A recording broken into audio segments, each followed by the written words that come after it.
Hi friend, good morning. কেমন আছো সবাই? আজকে আবারও চলে আসলাম আপনাদের কাছে একটা রান্নার ভিডিও নিয়ে।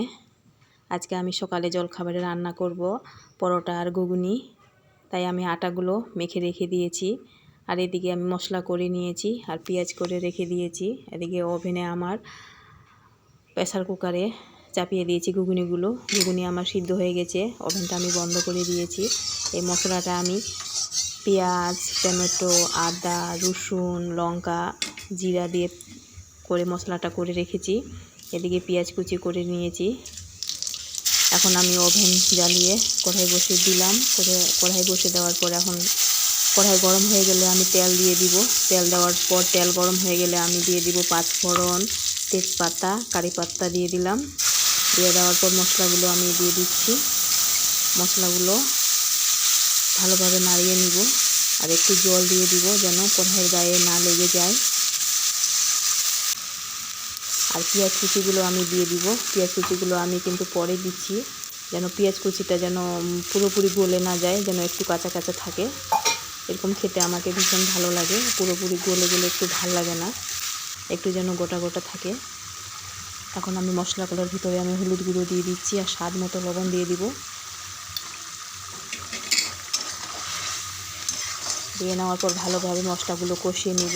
এদিকে আমি প্রেসার কুকার থেকে বের করে নিয়েছি আমার ঘুগনিগুলো ভালোভাবে সিদ্ধ হয়ে গেছে, আর মশলাটা আমার কষানো হয়ে গেছে। মশলা থেকে আমার তেল ছেড়ে দিচ্ছে। মশলা আমার কষা হয়ে গেছে। এখন আমি ঘুগনিগুলো ঢেলে দিব।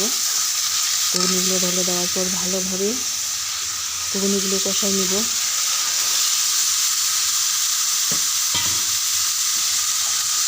ঘুগনিগুলো কষাই নিয়ে এখন আমি জল দিয়ে দিব।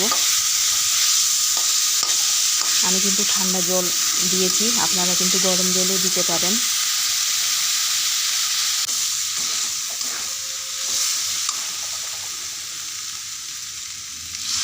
জল দেওয়ার পর ঢেকে রেখে দেব 5 মিনিট। এখন আমি ওই আটার ডোটা মেখে রেখেছিলাম, ওটাকে আমি 4 ভাগ করে নিয়েছি। এই 4টায় আমি পরোটা করব। 4টা লেচি করে আমি এখন ঢেকে রেখে দিব। ঘুগনিগুলো হলে এখন আমি পরোটাগুলো করব। ঘুগনি আমার একদম রেডি হয়ে গেছে। এখন আমি গরম মশলাগুলো দিয়ে দিব।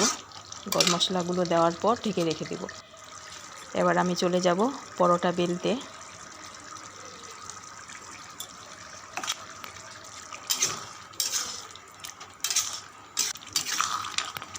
এই যে কেমন হয়েছে কালার আমার ঘুগনির কালার কেমন হয়েছে বন্ধুরা অবশ্যই আমাকে কমেন্টে লিখে জানাবেন।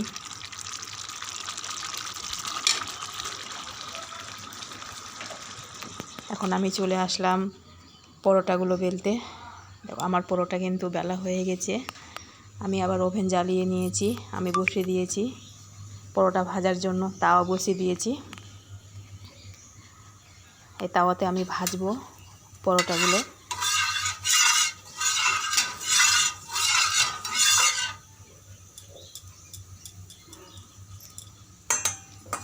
তাওয়া বসিয়ে দিয়েছে, তাওয়া গরম হয়ে গেছে। আমি এখন তেল দিয়ে দিয়েছি, তেলও আমার গরম হয়ে গেছে। এখন আমি পরোটাটা দিয়ে দিব। পরোটাটা দেওয়ার পর দেখো কত আমার পরোটাটা একদম ফুলকো ফুলকো হচ্ছে, লুচির মতো ফুলছে। পরোটাটাকে আমি এপিট ওপিট দোনোভাবে লাল লাল করে ভেজে নিব।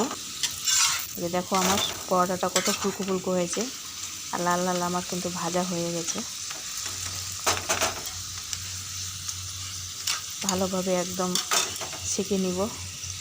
আমার কিন্তু পরোটা রেডি হয়ে গেছে। দেখো কত ফুলকো ফুলকো হয়েছে আমার পরোটাটা।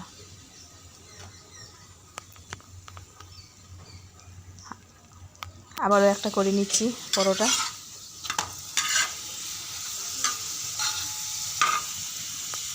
এই পরোটাটা কিন্তু আমার হয়ে গেছে। এখন আমি নিয়ে নিয়েছি প্লেটে, পরোটা নিয়ে নিয়েছি। আর ঘুগনিগুলোর ভিতরে আমি দিয়ে দিয়েছি পেঁয়াজ কুচি করে দিয়েছি, আর শসা কুচি করে দিয়েছি, আর টমেটো সস দিয়ে দিয়েছি। আমার ভিডিও যদি আপনাদের ভালো লাগে তাহলে অবশ্যই লাইক, কমেন্ট, সাবস্ক্রাইব করে দিয়ে যাবেন। ধন্যবাদ। আর সবাই কিন্তু পাশে থাকবেন।